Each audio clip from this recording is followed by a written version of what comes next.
ما حشيش بالفلوس مرتي اللي تعبت فيها كل كوان دوفين راه باهية معناتها لأنا.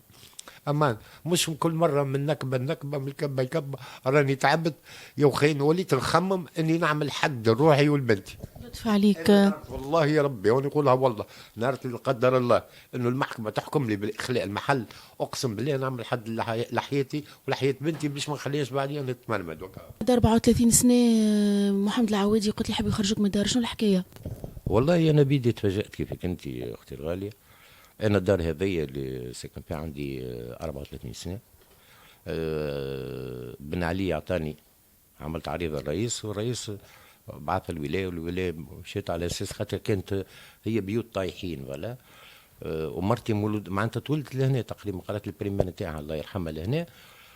جيت عملت عندي ونص سكنت لهنا مع نسابي فهمني، توفيت نسابي قعدت انا نشغل دار بي لا عندي فيها لا مال لا ضوء.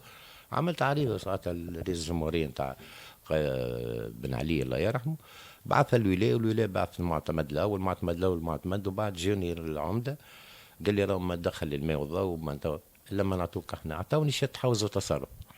مشيت وزيت عاونتني الدوله الله يرحمه بن علي، عاونتني ساعتها الدوله ودخلت الماء ودخلت الضوء وبديت نخدم. وبشويه كل مره نعمل حاجه، مره نبني كذا، مره نقد هذيك، مره نجلس، مره نعمل فوق بلافون، مره كل مره. مرتي بعت ذهب، كنت عندها شويه ذهب واحد فهمني بعناه، وكل ما نخدم مهرجانات بعد ال 34 سنه هذوما البلاص هذايا. معناتها كل مره يتداول عليه يتباع ويتشرى بالديزابورتمون كذا ما نعرفهمش واحد. جاو عملوا فيه عريضه داروا على الشعب الكل الجيران الكل، وشكاو بالناس القدم يعني باللي عندهم اللي كانوا ساكنين قبل، وقت اللي هما بعد 34 سنه خروج لعدم الصفه، لا العام الاول لا الثاني لا الثالث الرابع الخامس. معناتها بعد 35 سنه تجيو تحبوا تحطوني هنا بالطريق العام انا وبنتي. الدار هذه انا اللي صرفت عليها اللي خدمت به الكل، وذهب مرتي وفلوسها، واللي عاونوني الناس اللي عاونوني معناتها باش ركحت الدار هذه ولات يليق فيها العيش معناتها. بعد ما توفيت مرتي معناتها مرتي توفيت من هنا عداو ل6 شهور، من بعد تلماو كل ومشاو عملوا عريضه للواد قبيصه جليل للخروج. نحب نقول يا سيد الرئيس، يا سيد والي تونس، انا راني ما جيتش خلعت دار وسكنت فيها، دار هذيا فيها ماء وفيها ضوء معناتها باسمي، وعندي بنتي 16 سنه مينار. انا بنتي تو نهارين هذوما 3 ايام هذوما داخله في حيط معناتها راهي تبكي ما ترقدش الليل حتى تسمع حس تقولي باهم جاو معنا.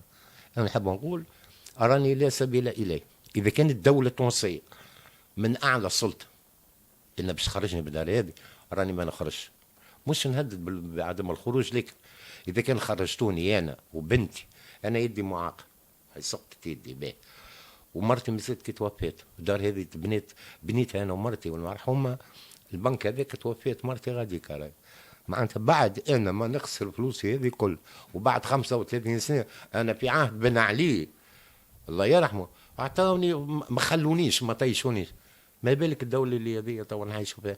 يا خويا انا ما طالب شيء لا هي اس بلس سيت ولا فيها بيسين ولا فيها شيء، زوز بيوت، بيت معناتها بيت في صغيرين معناتها ساكن فيها انا وبنتي، لمتني انا وبنتي فهمني. ما نتصورش انه الدوله التونسيه باش تحطني انا بطريق العام. احنا عندنا ثقة في القضاء، وكما قلت انت ماهيش فيلا وبيسين، هي فيها صحتك وفيها عمرك وفيها ذكرياتك، ما نتصورش، وعندنا ثقتنا في القضاء احنا، وان شاء الله ينصفك. ربي يفضلكم انتوما. وانا كما قلت لك معناتها نحب نقول اصحابي والناس اللي تحبني واللي دخلت لهم لديارهم عن طريق التلفزه، غلامان، كلمه كلمه حق، هذه خطر حق. الدنيا راهي دائما شيء، وراني ونعاود راني تونسي والله العظيم تونسي، مانيش نجي من بلاد اخرى ولا معناتها وجيت هبطت لكم هنا. انا عندي 35 سنه بعد ما نخسر فلوسي